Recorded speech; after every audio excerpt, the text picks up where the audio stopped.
Bueno, espectacular haber venido después de la charla de Diego porque realmente explicó de una manera súper didáctica un montón de cuestiones que tienen que ver con la parte técnica de qué es lo que hacen los mineros.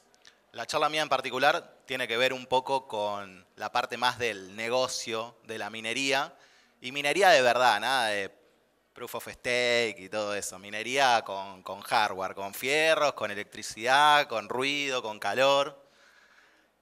Em, Así que, ¿estamos para arrancar? ¿O espero los 5 minutos que faltan más o menos? ¿Está en punto? Entonces tengo yo atrasado el reloj. Bueno, arrancamos entonces.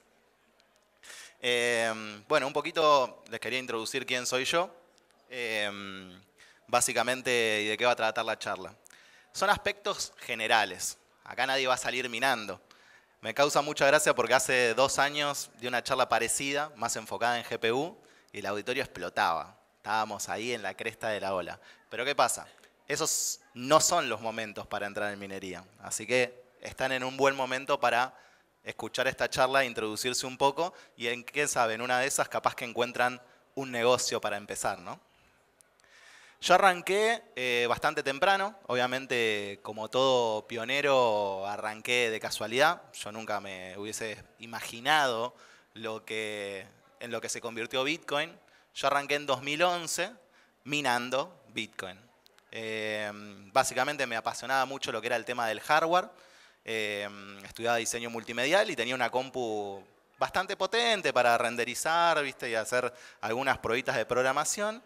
Y en una de esas me topo con un vendedor de hardware. Yo quería sacarme algunas cosas de encima y me dice, che, fíjate que hay un foro, 3D Games se llama, donde a tu computadora en particular la usan para algo que se llama generar bitcoins. Y me meto en el foro de curioso y efectivamente mi computadora era muy buena para eso. Y me puse a generar algunas criptomonedas que en definitiva no me generaban ningún rédito económico. Primero porque no las podía vender en ningún lado. Y segundo, porque tampoco valían mucho. Estamos hablando que Bitcoin en ese momento valía menos de $5. Pero me gustaba eso de potenciar la computadora, refrigerarla, actualizar el software, como bueno, esa nerdeada. Y ahí hay algunas fotos de lo que era mi computadora de ese momento. Obviamente eso se recalentaba todo, se tildaba cada rato. Pero bueno, fue un lindo proceso de aprendizaje. Bueno, ¿qué es la minería? Por suerte Diego lo explicó súper didáctico en la charla anterior, pero para los que arrancaron directamente en esta charla, básicamente la minería es el proceso por el cual la blockchain valida los bloques a través de un cálculo matemático bastante complejo que hacen estos equipos de minería, que puede ser un celular, una computadora, cualquier dispositivo electrónico que pueda procesar datos puede intentar validar transacciones de Bitcoin. ¿Qué pasa? Por lo general, el que más posibilidades tiene de encontrar un bloque y cerrarlo criptográficamente es el que más poder de cómputo tiene. De modo que si vamos a intentar agarrar un bloque con un celular vamos a estar medio complicados. Y de hecho hay algunos aparatitos que se pusieron de moda ahora que son unos USB que te intentan minar de alguna manera y producen muy poquito poder de cómputo y es casi una lotería. De hecho le dicen lottery miners. Pero bueno, el término minería surge básicamente de la analogía esta entre querer obtener un metal precioso y como a Bitcoin también le dicen el oro digital, estaba bueno hacer esta comparativa también. Pero no tiene nada que ver con agarrar un pico y una pala. Estamos muy lejos de eso. De hecho es un trabajo mucho más de nerd en una computadora que en una mina. Capaz que por el calor, si llego a tener algo de gran escala, podría ser comparable. Pero bueno, un poquito de historia de las criptomonedas. Bueno, básicamente fue un rally de tecnología. Con esto que te digo, podés minar con cualquier cosa, pero el que tenga más poder de cómputo va a ser el que tenga más posibilidades. Y casualmente en la charla de Diego de antes están los incentivos económicos, ¿no? La red nos paga por encontrar bloques. Y cada vez el Bitcoin empezó a sumar más de valor, entonces la recompensa era más contundente, más jugosa. ¿Qué pasó con eso? La gente empezó a incursionar en nuevas formas de obtener más poder de cómputo a menor precio, a menor escala y más eficientemente. Y esto produjo un crecimiento en lo que fue las características técnicas de los dispositivos que se usaban para minar. Al principio empezamos a minar con computadoras ordinarias, con nuestro procesador, una computadora multipropósito como la que cualquiera puede tener en la casa. Después de eso, a alguien se le ocurrió meter ese proceso de validación de bloques en una placa de video a través de un proceso de paralelización de poder de cómputo. Estamos acá por el año 2010-2011, que ahí casualmente pude entrar yo con mi propia computadora, con mi GPU, y tuve posibilidad de ganar algunos Bitcoin, pero rápidamente empezó a haber hardware específicamente preparado para hacer esa actividad. Estamos hablando de que algo que es como un auto de carrera. El auto de carrera sirve bárbaro para andar en línea recta, pero vos lo ponés acá en el conurbano y no te lleva a ningún lado. Estos equipos son iguales, son muy eficientes para hacer un proceso puntual. En este caso es el procesar el algoritmo, en el caso de Bitcoin, el SHA-256, pero todas las criptomonedas tienen su propia tecnología detrás y van cambiando en distintos aspectos. Con la llegada de las FPGA. Las FPGA son unas plaquitas programables, son muy similares a la GPU, pero nos permiten eso, como enfocarnos en un único proceso. A partir de ahí aparecieron los microprocesadores de uso específico llamados ASICs, pero en un salto de optimización muy grande, no necesariamente teníamos que ir a los chips más eficientes que había en el mercado.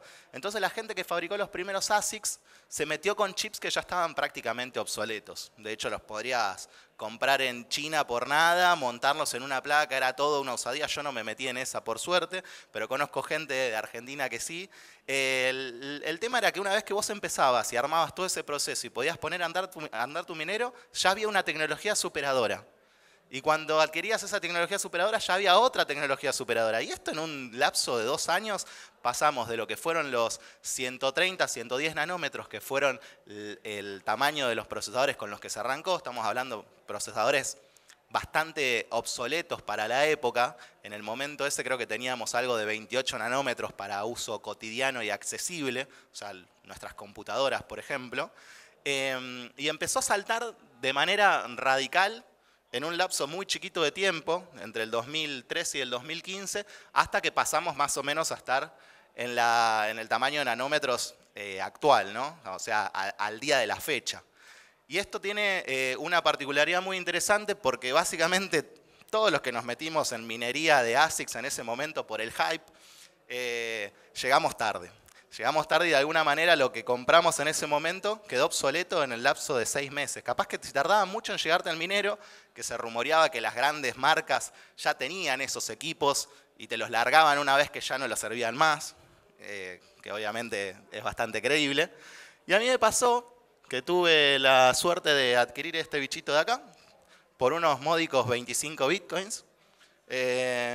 Y me tardó varios meses en llegar. No solo me tardó varios meses en llegar, sino que también tuve problemas de aduanas. Y en un punto, ya calculando la rentabilidad, estamos hablando de que tenía 50 gigahash esto, y ahora estamos hablando de que tienen varios cientos de terahash. Quedó prácticamente obsoleto y yo realmente quería obtenerlo porque para mí fue un esfuerzo tremendo.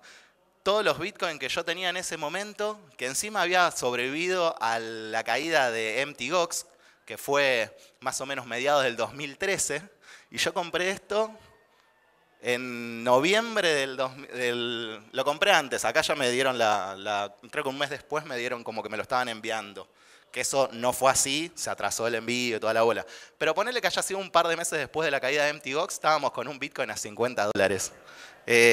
Literalmente, $100, perdón. Fue una caída monstruosa, estaba a 1300, cayó a 100 y yo ahí decido, bueno, che, vamos a invertir en minería de ASICs. Así que después de todo ese proceso terminé recuperando 4 bitcoins, porque el bitcoin, después de valer $100, pasó a valer varios cientos, creo que alrededor de $650. Entonces en la conversión del momento, cuando me fueron a devolver los bitcoins, dije, me hubiese quedado con los bitcoins. Y esto es algo que tienen que plantearse todo el tiempo al momento de invertir en minería. ¿Qué conviene más? ¿Comprar directamente las criptomonedas o embarcarme en un proceso que obviamente tiene una curva de aprendizaje? No es para cualquiera. No es mandar un cohete a la luna tampoco, de hecho, si yo lo pude hacer, lo puede hacer cualquiera de ustedes. De hecho, muchos de los que conozco acá han incursionado sin saber mucho de tecnología y han tenido buenos resultados. Pero más que nada por haber entrado a buen tiempo, no tanto por haber sabido cómo armar una computadora. Y por suerte, estamos casi cerca de la teoría de Moore, que decía que cada 2 años, y esto estoy hablando desde 1965, hablaba de que los microchips, los transistores de los microchips iban a ir achicando en tamaño, por lo tanto iban a ir creciendo en eficiencia al doble cada más o menos 2 años. Hoy en día estamos en un tamaño, bueno, Nvidia sacó las últimas placas, la serie 4000 con 5 nanómetros, y hoy en día los mineros de ASICs más eficientes que se consiguen son de ese tamaño. De modo que ahora estamos como en un punto que está muy bueno para entrar en minería. Porque no te va a pasar lo que me pasó a mí en 2013, que compré el minero ASIC y va a quedar obsoleto a nada, 1 semana, 2 meses o lo que sea. Sino que ahora lo que compremos, básicamente, tenemos una limitación técnica de que las cosas no se pueden hacer más eficientes. O por lo menos hasta que no descubramos una tecnología superadora que nos pueda, de alguna manera, puede ser la computación cuántica, como alguno dijo por ahí, pero de alguna manera en lo que es eficiencia de los chips estamos en el límite. Entonces, nada, si quieren pensar en incursionar en minería, casualmente no estamos en la cresta de la ola, el hardware está económico, pero lo más importante es el tema de la eficiencia energética. ¿Bitcoin nos llevó a esto de alguna manera? ¿A encontrar el chip más eficiente que la humanidad puede construir? Y la realidad es que no. Pero cuando hay incentivos reales de dinero sólido y con todas las ventajas que nosotros vemos que tienen las tecnologías blockchain, Bitcoin en general, que es como el que, bueno, por lejos es el que se lleva todo el poder de cómputo del mundo. De hecho, hablan de que Bitcoin es inhackeable porque si quisiéramos más o menos llegar a tener un poquito más de poder de cómputo de Bitcoin, ni siquiera con las 4 tecnológicas más grandes llegaríamos a un 5%. Estamos hablando de una capacidad de poder de cómputo bestial. Y todo esto obviamente consume energía. Pero ¿qué pasa? Al tener un rédito económico importante y estar tan cerca de decir, bueno, lo que yo gasto es lo que se me traduce en ganancia, básicamente la energía de Bitcoin suele ser, te diría que en un 70-75%, incluso por ahí más, energía limpia y renovable. Energía que yo puedo obtener de hidroeléctricas, de energía geotérmica, incluso en campos eólicos o campos solares, donde todavía no se instalaron tendidos eléctricos para llevar a la distribución de la energía a las grandes ciudades, y es práctico y económico llevar un minero de Bitcoins y aprovechar esa energía, que de alguna manera estamos almacenando valor en nuestras criptomonedas, porque si nosotros decimos cuánto vale hacer la cosa, y es básicamente por cómo se rige el mundo, ¿no? Nadie te va a cobrar más barato de lo que me sale hacer algo, por ahí no por demasiado tiempo, hace que la humanidad pueda llegar a alcanzar energía por un menor precio. Y creo que Bitcoin es uno de los tantos catalizadores que hacen que esto sea posible. Bueno, no solo es eficiencia energética, sino también es cantidad de equipos, ¿no? Uno está compitiendo para obtener una recompensa con un montón de personas. Y acá en el gráfico podemos ver cómo el precio de Bitcoin fue subiendo y cómo fue subiendo el hash rate también. En los últimos 4 años, bueno, acá se me cortó un cachito abajo, pero en los últimos 4 años el crecimiento del hash rate fue bestial, bestial. Después de la subida de Bitcoin a $20.000, creo que fue el disparador para que el poder de cómputo no cesara de crecer. Y hoy en día, teniendo el tope de eficiencia en cuanto a tamaño de poder, a tamaño de chip, o sea, ya no podemos ir mucho más lejos de ese lado, ¿qué nos queda? Ampliar en cantidad de equipos y buscar energías más económicas. Entonces por esto hablaba de que más allá de que a Bitcoin le dan con un caño, de que va a evaporar los océanos del calor que genera y nos va a dejar sin energía a las personas porque se lleva toda la energía producida de un país. La realidad es que creo que no hay mejor forma de usar la energía que convertirla directamente en valor con un proceso directo, que se pierda en un montón de negligencias y cuestiones que tienen que ver con proveer energía solo por proveer, cuando en Argentina no hace muchos años pasamos a tecnología LED, pero antes directamente la desperdiciábamos con lámparas halógenas, y como no había ningún incentivo porque la electricidad estaba barata y demás, la gente la desperdicia. Y la verdad que es un bien escaso la energía. Yo no puedo tener toda la energía que quiero. No por ahora. Pero la realidad es que es un bien escaso y eso hace que Bitcoin junte valor de lo que es lo que consume energía. Pero bueno, básicamente ahora estamos en ese buen punto en el que no podemos ir a más eficiente, sino que tenemos que ir a más eficiente en tamaño de chip, sino que tenemos que buscar energías más eficientes o formas de poder reciclar cuestiones residuales que tienen que ver con los mineros, como la generación de calor u otras cuestiones por el estilo. No es, bueno, como les decía al principio de la charla, esto en 2022 estaba explotado, había gente afuera. ¿Por qué? Porque estaba Ethereum en la cresta de la ola, vos ponías tu plaquita gamer a minar y a los 3 meses tenías $1000. Era una locura. Hoy en día estamos tranqui. Es el momento para decir, bueno, me voy armando mi granjita. Pero ¿qué pasa? También es un buen momento para comprar altcoins, ¿no? No sé si muchos de acá invierten. No sé si es el mejor momento para comprar Bitcoin. De hecho, es el peor de la historia porque estamos en ATH. Todo momento anterior fue mejor. Pero bueno, básicamente en el 2013 llegaron los ASIC de Bitcoin. Entonces la gente que minaba con GPU dijo, bueno, ya está, a otra cosa mariposa. ¿Qué pasó? Salió un proyecto que dijo, che, me interesa todo este poder de cómputo que a Bitcoin no le sirve más. Le voy a jugar una fichita. Y apareció Litecoin. ¿Qué pasó? Salieron los ASIC de Litecoin. ¿Y por qué pasa esto? Por el incentivo económico. O sea, pasó exactamente lo mismo con Bitcoin. Cuando otra moneda empezó a tener relevancia y aportarle valor a una persona y veía que invertir tiempo, esfuerzo y dinero en producirla de una manera más eficiente le resultaba positivo, salieron los ASICs. Y después salieron los ASICs más eficientes. Y ahora tenés ASICs que te miran Dogecoin. Pero para alguien tiene valor eso. Después en 2018 cayó el precio de Ethereum de, no me acuerdo cuándo estaba, pero Bitcoin también, cayó todo 90%. Bitcoin estaba en 20.000, pasó a valer 1000 y pico en un lapso de 6 meses. La minería obviamente ni nada resistió esa caída y por algunos meses la rentabilidad era negativa. Y todo esto lleva, bueno, después obviamente en el 2022 fue el merge de Ethereum y ahí directamente no podías minarlo.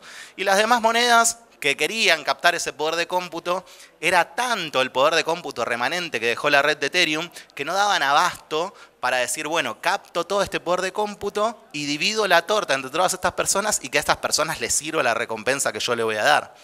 Entonces, tuvimos 2 años tranqui, mirando algún que otro proyecto emergente que por ahí da una rentabilidad media volátil.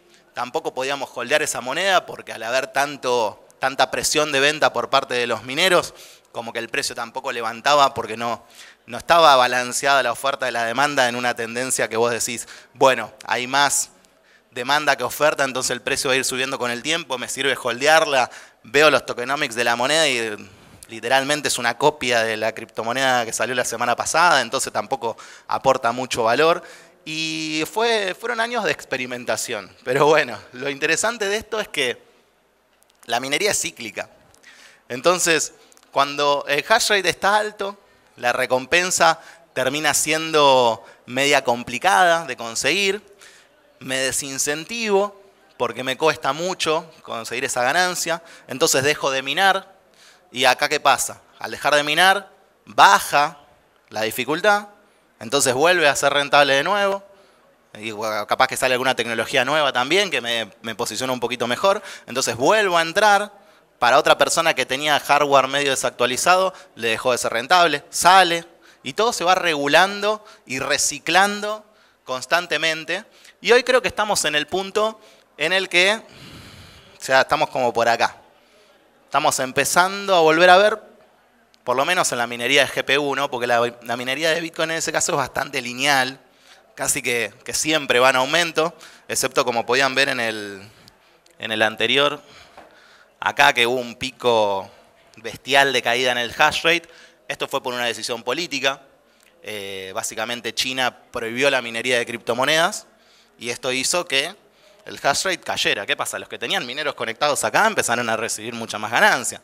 No solo ganancia de los bloques, sino también ganancia de las comisiones que pagaban los usuarios de Bitcoin en ese caso, para que su transacción salga rápido. Bueno, habrán escuchado en la charla anterior.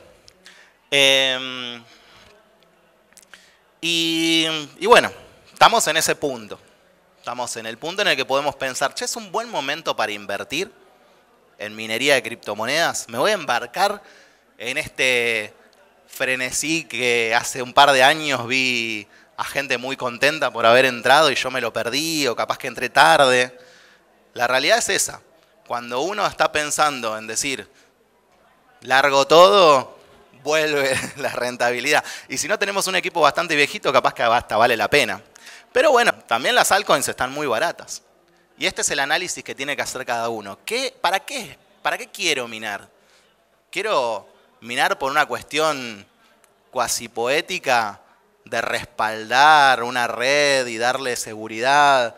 ¿O quiero hacerlo como con un incentivo económico? Como una vía de generar ganancias de manera pasiva. O sea, así como explicaba en la primera filmina. Yo estaba buscando la máquina de hacer dinero en un momento, ¿viste? La realidad es que no existe. O por lo menos yo no la encontré y no conozco. Creo que el que la tiene tampoco la va a mostrar porque ahí aparece el falso trader que te da la fórmula para hacer dinero. O sea, eso no existe. Pero bueno, estamos en ese momento en el que estamos en la encrucijada de decir, ¿invierto directamente en criptomonedas o me meto en el mundo de la minería? Al invertir en criptomonedas, ¿qué criptomonedas invierto? O si mino, ¿para qué estoy minando? ¿Para llevarme los dólares al momento? ¿Para cambiarlos por Bitcoin? ¿Para cambiarlos por Ethereum? ¿Para pagar la luz y nada más? No creo. Entonces hay que armar un plan para encontrar lo que son las características que hacen que mi negocio sea rentable. Y esto es como en cualquier negocio. O sea, ustedes van a poner un kiosco y tienen que hacer este mismo análisis. Obviamente no, bueno, ponerle la dificultad sería la competencia, la recompensa obviamente serían los clientes, el precio de la moneda que estamos minando, los productos, y lo que es la electricidad serían nuestros costos operativos. Con la electricidad ahora estamos en un punto complicado en Argentina. Se nos fue el bendito subsidio. Fue muy loco de que pasamos a tener una de las electricidades más baratas del mundo a tener una de las más caras. No estamos en las más caras del mundo, pero de lo que es la zona, estamos, bueno, mucho por encima de Paraguay, que sería como nuestro vecino minero, y pasamos de tener un valor de la luz de 4 o 5 centavos de dólar a tenerlo en 15. Fue mucho lo que subió el precio de la luz en Argentina. Y creo que ya, depende para qué, ¿no? Pero en minería de GPU ya no es el 50%. De hecho, debemos estar hablando de que es casi como en Bitcoin, de que el 90% de lo que nosotros minamos se va en electricidad. La recompensa hay que ver los tokenomics de la moneda que estemos minando. No queremos minar una moneda que termine siendo una shitcoin y perder todo lo que generamos porque guardé la moneda porque me parecía interesante el proyecto, sino que hay que investigar y ver si realmente me vale la pena quedarme con la moneda que estoy minando o venderla y generar ganancia con una especie de trading, ¿no? La dificultad, lamentablemente todo proyecto atractivo que estuvo saliendo en los últimos 2 años, al ser tan chico y al tener tanta plasticidad lo que es la minería de GPU, donde yo cambiando 2 líneas de código me conecto a otro servidor y mi equipo es multipropósito, puedo minar la criptomoneda que yo quiera. Por eso también me gusta un poco la minería de GPU y no tanto la de ASICs, porque como expliqué hace un ratito, los ASICs son para una sola cosa. El minero de Bitcoin mina Bitcoin, el minero de Litecoin mina Litecoin y Dogecoin, pero en la mayoría de los casos sirven para una sola cosa. El minero de Caspa mina Caspa. Pero las GPU minan lo que vos quieras. Incluso también pueden servir para otros aplicativos. Obviamente es una computadora, puedo usarlo para jugar a los jueguitos. Entonces el riesgo de entrar en ese circuito es mucho menor. Obviamente cuando todo rinde y es color de rosa, los precios en general de todo aumentan, porque la demanda contra una oferta limitada hacen que el precio suba para que todos puedan comprar esa placa. Pero en este caso la dificultad es un tema a tener muy en cuenta, porque un proyectito chico, donde tenía 1000 equipos conectados, de repente pasa a tener 10.000 equipos conectados, lo que yo había sacado de la cuenta de cuánto iba a ganar, ni bien entré, se va a reducir un 10%. Capaz que el precio de la moneda acompaña y también sube conforme sube la dificultad, pero por lo general en proyectos chicos no pasa.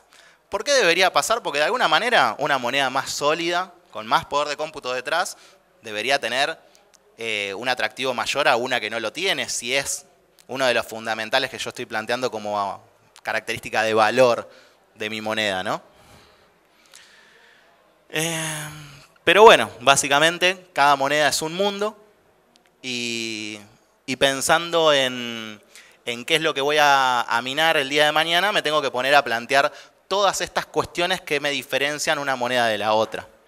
Incluso hasta puedo minar 2, 3 monedas en paralelo si me sirve, minar una cosa con el CPU y otra cosa con la GPU, tener mi equipo de ASICs refrigerado con agua, calentar la pileta mientras mino, usarlo como para calefaccionar la casa. Todas esas son variables, qué sé yo, hubo un proyecto muy interesante que los chicos del broker hicieron una nota el otro día de que usaban equipos de minería de Bitcoin para calentar invernaderos. Básicamente para que no se mueran las plantas. Y sí, si estoy poniendo un caloventor a calefaccionar las plantas, la electricidad ya la estoy consumiendo. Voy a tratar de recuperar parte de eso que invierto en energía procesando datos para una red y de alguna manera recupero parte de mi gasto. Así que los aplicativos, o sea, si yo hago un análisis un poco más profundo que solo poner la computadora a minar y ya, y hago un plan de trading, hago un plan de recupero y demás, puedo sacar muchísimas más ganancias. Y lo más importante es el timing, que lamentablemente nadie lo sabe, si no seríamos todos millonarios, o por lo menos los que estamos parados arriba de este escenario, que por ahí tenemos un poquito más de pilas, nadie tiene la bola de cristal. Pero bueno, hay algunos factores que nos hacen adelantarnos a la desgracia, ¿no? Y un poco tiene que ver con las reglas de juego. Uno las tiene que entender.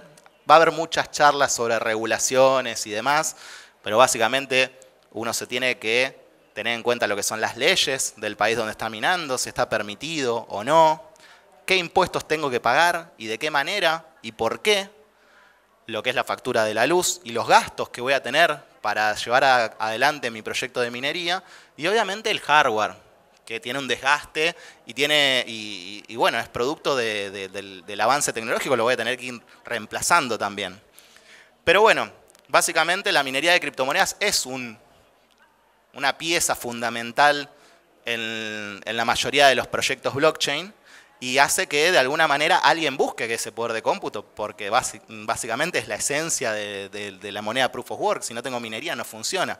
Así que alguien va a estar dispuesto a pagar algo que al minero le convenga para que esto funcione. Y se va a ir autorregulando con este ciclo que les contaba. Así que bueno, si yo creo que la energía se traduce en valor, de alguna manera voy a apostar a esta clase de desarrollos.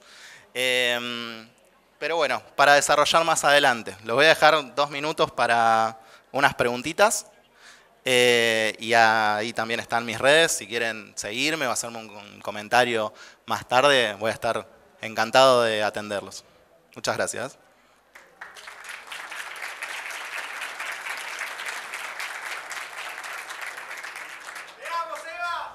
Yo también, Nico. ¿Tenías alguna otra pregunta? Ah, ok. ¿Alguna pregunta y no una propuesta? Si no tienen, allá.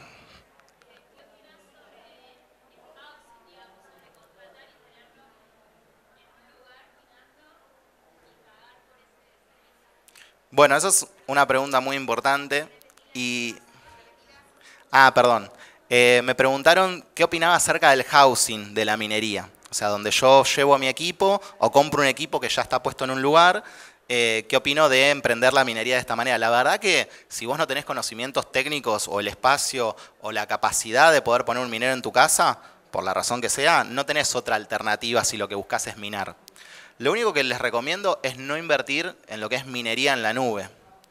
Básicamente, yo lo veo como una pseudoestafa, pero no me quiero ir mucho por las ramas, porque bueno, la única forma que alguien te venda algo que puedo tener yo mismo para que lo tengas vos es sacarle un rédito extra. Y para pagar ese rédito extra voy a comprar la moneda directamente. ¿Para qué le vas a estar regalando un rédito extra a otra persona cuando sabés que encima todavía tiene que pasar un proceso para darme ese resultado? Con la minería de housing es algo distinto porque el minero es mío, lo puedo tener tiempo indeterminado, después me lo puedo llevar, lo puedo vender, puedo reciclar, lo que quieran, pero tengo que tenerlo en cuenta dentro de mis costos. Lo más importante es hacerlo con una persona de confianza, porque los modelos económicos son tan complejos de llevar adelante que mucha gente apuesta a un proyecto, las personas invierten en él y queda truncado por la mitad. Pero me parece una excelente alternativa si lo que vos querés es minar y no tenés ese conocimiento o la capacidad de tenerlos en tu casa o en algún lugar preparado para eso. Así que muy buena pregunta.